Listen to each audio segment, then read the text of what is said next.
Most importantly, study to show. So study to show, 2 Timothy 2:15, study to show thyself approved unto God, a workman that needeth not to be ashamed, rightly dividing the word of truth. Today we're going to be looking at studying. Adults study. I don't know if you know that, but they study all the time.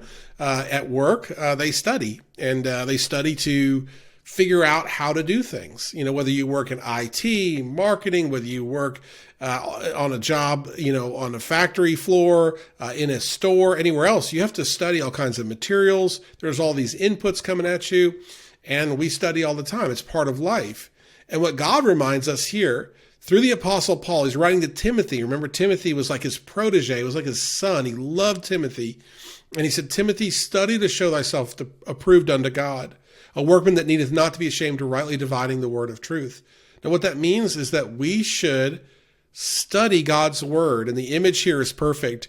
You have three young folks surrounded by a computer, notebooks, and we'll just imagine those are Bibles. Okay, I don't know that they are in the artist's mind, but in our mind, we can imagine Bibles. We can imagine a Bible app or concordance on the computer, notes and so forth. They're smiling, they're having fun. They're studying God's word. There is nothing wrong with getting in and studying God's word. In fact, that's what we're called to do. And studying God's word is different than reading it. If you get a piece of instructions to put together a chair, you may read a few sentences and just look at the pictures and try to put it together.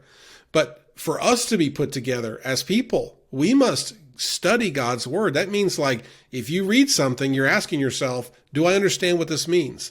Does this make sense to me? And if not, let's pause and try to figure out what it means.